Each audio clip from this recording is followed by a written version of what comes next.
Welcome back to MBA academy. आज की इस वीडियो के अंदर हम एक काफ़ी इंपॉर्टेंट कॉन्सेप्ट डार्ट के अंदर समझने वाले हैं। ये कॉन्सेप्ट है डार्ट लूप्स का। तो आज की इस वीडियो में हम लूप्स का कॉन्सेप्ट समझेंगे। तो मैं पहले विजुअल स्टूडियो कोड ओपन कर लेता हूँ ताकि प्रैक्टिकल वर्क है जितना वो भी साथ साथ होता रहे। तो ये मैंने विजुअल स्टूडियो कोड ओपन कर लिया है। अब यहाँ पर मैं एक फ़ोल्डर बनाता हूँ जिसका नाम मैं रखता हूँ लूप्स। इसमें दो फाइल बनाता हूँ, guide.txt और program.dart।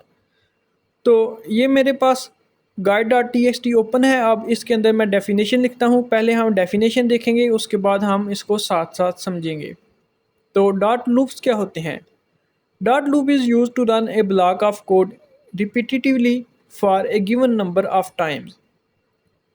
डॉट लूप होता है कि ये एक गिवन नंबर ऑफ टाइम तक किसी सेट ऑफ स्टेटमेंट या फिर जो हमारे पास कोड ब्लॉक है उसको एग्जीक्यूट करता है। इसके नाम से आपको अंदाज़ा हो गया होगा कि इसके नाम भी लूप है। लूप का मतलब है कि कोई चीज़ रिपीट कर रही हो या फिर कोई चीज़ चक्कर में हो। तो ये क्या करता है, ये हमारी स्टेटमेंट या फिर सेट ऑफ स्टेटमेंट को एक सर्टेन अमाउंट तक चक्कर देता है, एग्जीक्यूट करता है। आगे हम चलते हैं और until matches the specific condition, या फिर वो एक स्पेसिफिक कंडीशन के मैच होने तक वेट करता है। उसके बाद ये इसकी रिपीटिशन है जो स्टेटमेंट्स की वो रुकती है। इस चीज़ को हम प्रैक्टिकल जब करेंगे तो आपको वो समझ सही तरह से आएगी। Loops are essential tool for any programming language. It is use to iterate the dot iterable such as list map etc। तो डॉट के अंदर कुछ इटीरेबल टाइप्स कह लें ये होती हैं, तो ये उनको इटीरेट करने के लिए, उनकी वैल्यूज़ फैच करने के लिए इस्तेमाल भी होता है। And perform operation for multiple times. A loop can have two parts, a body of the loop and control statement. एक लूप की जो दो पार्ट्स होते हैं, एक उसकी बॉडी होती है और एक उसमें जो कंट्रोल स्टेटमेंट होती है। कंट्रोल स्टेटमेंट का क्या काम है? कंट्रोल स्टेटमेंट का काम है कि वो डार्ट में जो लूप्स हैं उनकी जो इटरेशन है उसको कंट्रोल करे। The main objective of the loop is to run the code multiple times. Dart support the following type of loops. तो अब हम इसकी जो टाइप्स हैं वो देख लेते हैं। तो ये हमारे पास जो मेनली चार टाइप्स हैं लूप्स की, डॉट फॉर लूप और फॉर इन लूप, उसके अलावा हमारे पास वाइल लूप और डू वाइल लूप। तो इस वीडियो के अंदर हम जो तीन टाइप्स हैं वो देखेंगे, फॉर, वाइल लूप और डू वाइल लूप। जो फॉर इन लूप है वो हम नेक्स्ट वीडियो में देखेंगे, क्योंकि इसका कॉन्सेप्ट थोड़ा एडवांस है तो वो हम उधर देखेंगे। क्योंकि ये जो है वो हम लिस्ट, मैप और इस तरह के जो हमारे पास डाटा टाइप्स आएंगे उनमें हम इसका यूज़ देखेंगे। तो सबसे पहले हमारे पास फॉर लूप है। फॉर लूप की हम अब डेफिनेशन देख लेते हैं, लेकिन उससे पहले मैं आपको समझाना चाहता हूँ कि हमें लूप्स की ज़रूरत क्यों पड़ती है। तो प्रोग्राम डॉट डॉट में मैंने ओपन कर लिया है और यहाँ पर एक सिंपली मैंने प्रिंट किया है सब्सक्राइब MBA अकेडमी। अब फ़र्ज़ करें कि मुझे जो MB ये प्रिंट है ये मुझे 10 मरतबा करना है। तो मैं क्या करूँगा, मैं इस स्टेटमेंट को कॉपी करूँगा और नीचे पेस्ट करता जाऊँगा 10 मरतबा। क्या ये प्रॉपर वे है या फिर ये एफिशिएंट वे है? यहाँ पर तो अभी 10 मरतबा मैंने प्रिंट करना है, लेकिन फ़र्ज़ करें मुझे ये 1000 मरतबा प्रिंट करना हो, तो फिर मैं क्या यूज़ करूँगा? तो इसके लिए हमारे पास जो कॉन्सेप्ट आता है वो आता है हमारे पास लूप्स का। तो इसको हम प्रिंट करके देखते हैं। तो आप देखें कि इसने 10 मरतबा प्रिंट किया है, लेकिन ये एक एफिशिएंट वे नहीं है। तो अब हम अपना जो सबसे पहला लूप है वो देखते हैं, जो कि फॉर लूप है। The for loop is used when we know how many time a block of code will execute. It is quite same as the C for loop. The syntax is given below. Syntax इसका क्या है? सबसे पहले इसमें for का जो keyword है वो है, उसके बाद आगे इनिशियलाइजेशन है, फिर आगे सेमी कॉलन है, फिर कंडीशन है, सेमी कॉलन है और एंड पे इंक्रीमेंट डिक्रीमेंट है, और उसके बाद ये लूप की बॉडी है।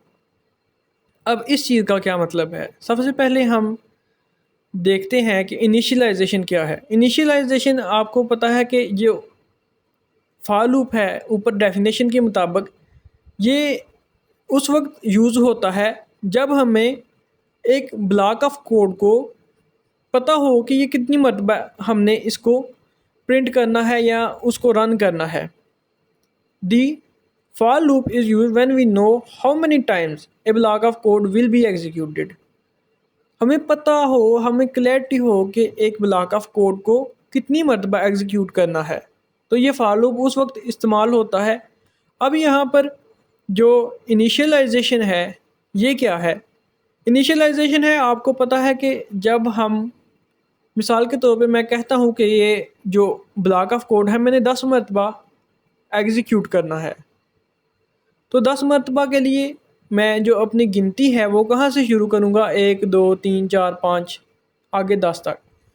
तो हमें अपने लूप को ये बताना होगा कि हमारे पास इनिशियल वैल्यू कौन सी है।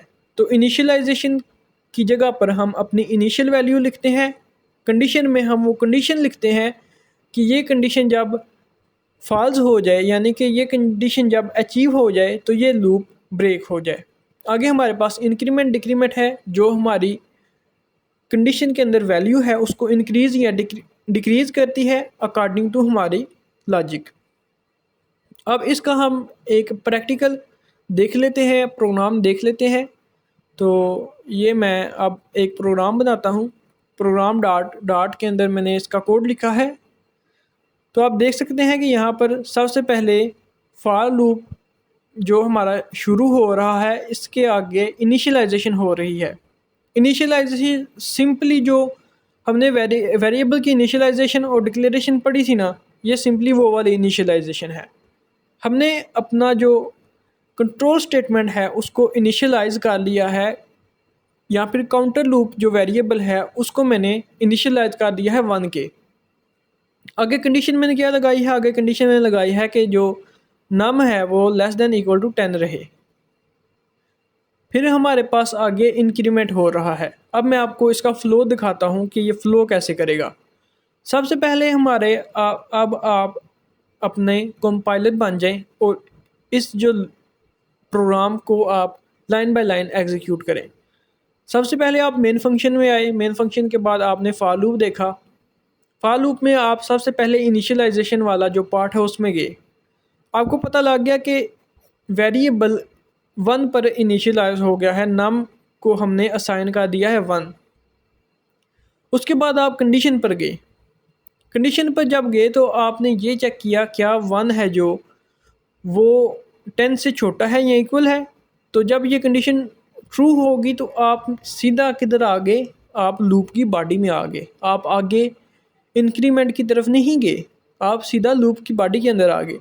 जब लूप की बॉडी एग्जीक्यूट होगी तो उसके बाद आप इंक्रीमेंट में गए। मिसाल के तौर पे नाम हमारे पास 1 है, कंडीशन जब 1 लेस देन इक्वल टू 10 हुआ तो ये ट्रू इसने रिटर्न किया, तो आप सीधा लूप की बॉडी पर आए और आपने प्रिंट कर दिया 1।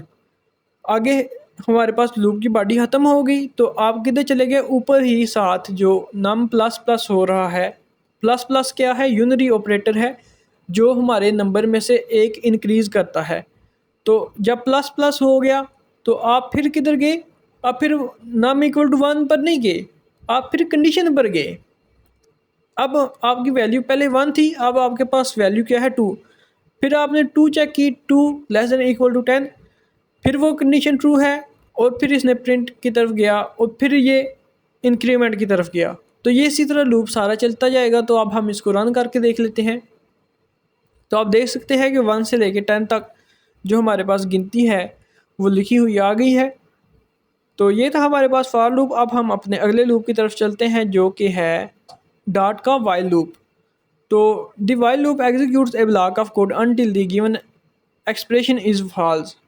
जब तक लूप के अंदर एक गिवन एक्सप्रेशन फॉल्स नहीं हो जाती ये चलता रहेगा। इसमें कोई ऐसी कंडीशन नहीं है, ना ही आपको पता होना चाहिए कि आपने कितनी मरतबा कोई चीज़ एग्जीक्यूट करनी है।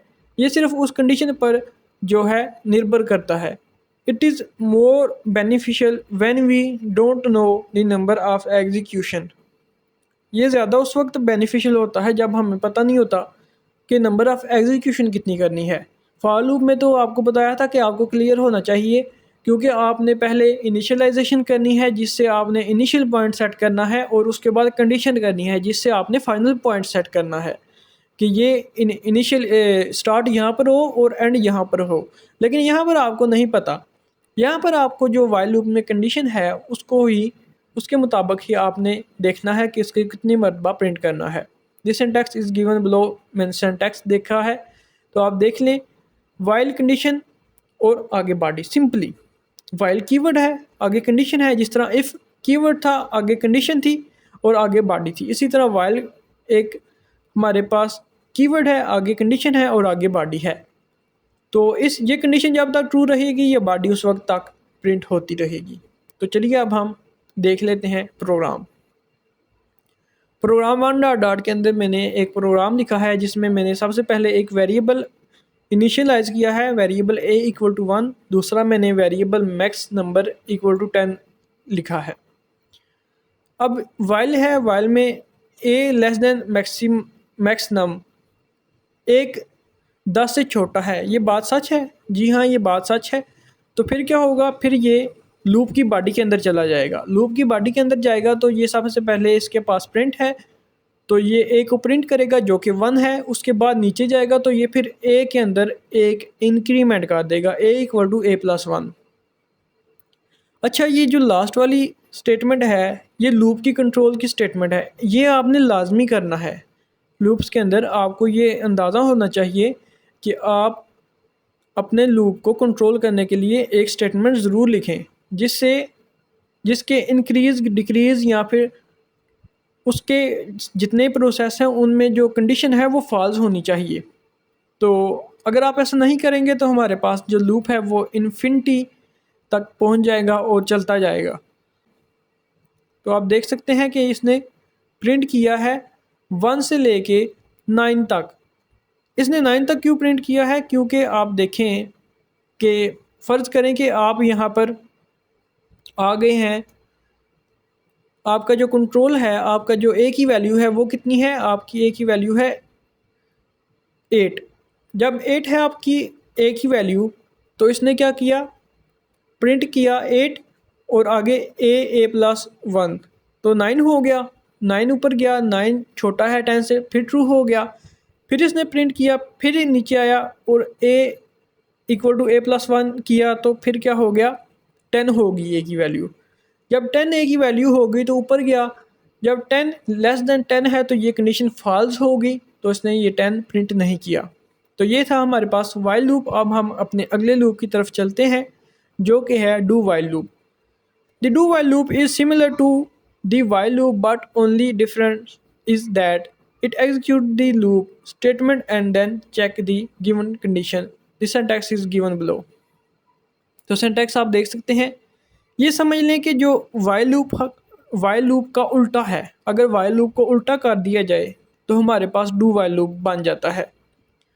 तो सबसे पहले हमारे पास do का कीवर्ड है, उसके बाद loop की बॉडी आ गई है, उसके बाद while आई है, while की कंडीशन आई है। अब क्या होगा, सबसे पहले जब कंट्रोल आएगा तो वो सबसे पहले एक मरतबा बॉडी एग्जीक्यूट लाजमी करेगा। बॉडी एक मरतबा डू वाइल में एग्जीक्यूट होती है। जब एक मरतबा जो बॉडी है वो एग्जीक्यूट हो गई तो उसके बाद क्या होगा, उसके बाद ये कंडीशन चेक करेगा क्या ये कंडीशन सही है या गलत है। अगर गलत हुई तो फिर इसने टर्मिनेट लूप कर देना है और आगे बढ़ जाना है। अगर ये बॉडी अगर ये कंडीशन ट्रू है तो इसने फिर जाना है, जो डू की जगह है उस पर जाना है और उधर से स्टेटमेंट्स को दोबारा से एग्जीक्यूट करना शुरू करना है। तो इसका भी हम एक प्रोग्राम देख लेते हैं। तो आप देख सकते हैं सबसे पहले वही तकरीबन सेम प्रोग्राम है। ए इक्वल टू 1 हमने असाइन किया, max number equal to 10 assign किया। तो सबसे पहले क्या होगा, जब हमारा आप अगर कंपाइलर बने तो सबसे पहले ए असाइन हो गया 1, मैक्स नंबर असाइन 10 हो गया। उसके बाद हमारा कंट्रोल आया डू की तरफ आया तो ये अंदर लूप की बॉडी के अंदर चला गया। लूप की बॉडी में इसने प्रिंट किया दी वैल्यू इज़ ए की जो वैल्यू है वो इसने प्रिंट कर दी। अभी ए की वैल्यू हमारे पास 1 है तो इसने 1 प्रिंट कर दिया। इसके बाद नीचे ये इंक्रीमेंट वाले सेक्शन में गया और जब इंक्रीमेंट वाले सेक्शन में गया तो इसने ए इक्वल टू ए प्लस 1 किया। तो हमारे पास अब ए की कितनी वैल्यू होगी, 1 थी, अब 2 हो गई। तो अब वाइल कंडीशन क्या चेक करेगी, 2 चेक करेगी, 2 लेस देन मैक्सिमम। तो अगर 2 10 से छोटा है तो ये ट्रू बात है, तो इसने दोबारा एग्जीक्यूट किया और ये दोबारा किस जगह पर हमारा कंट्रोल चला गया, हमारा कंट्रोल चला गया ऊपर जहाँ पर लूप ये शुरू हो रहा है। तो फिर इसने प्रिंट किया, अब ए की वैल्यू 2 थी तो इसी तरह ये एग्जीक्यूट करता करता जब आर पर पहुँचेगा, मिसाल के तौर पर अब हमारे पास ए की वैल्यू 9 है जो हमने इधर प्रिंट की है, तो द वैल्यू इज़ 9। आगे ए इक्वल टू ए प्लस 1 यानी कि अब वैल्यू 10 हो गई। तो वाइल कंडीशन पर गया तो इसने देखा तो 10 से छोटा नहीं होता, तो इसका मतलब है कि ये फॉल्स हो गया, तो ये लूप टर्मिनेट हो जाएगा। तो आप देख सकते हैं कि इसने 1 से लेके 9 तक प्रिंट किया है। तो ये थे हमारे पास डार्ट के अंदर लूप्स। मुझे उम्मीद है कि आपको समझ आई होगी। इनका रियल लाइफ में भी यही इस्तेमाल है। जिस तरह हम कुछ काम को रिपीटिटिवली करना चाहें तो हम उनको ऑटोमेट कर देते हैं कि ये खुद ब खुद होते रहें। तो इसी तरह हमारे पास जो प्रोग्रामिंग में लूप्स का कॉन्सेप्ट होता है, मुझे उम्मीद है कि आपको ये समझ आई होगी। अगर आपको ये वीडियो अच्छी लगी है तो इसको लाइक कर दें और अपने दोस्तों के साथ भी शेयर करें और MBA अकेडमी को सब्सक्राइब कर दें। फिर मिलते हैं अगली वीडियो में, तब तक के लिए खुदा हाफिज़।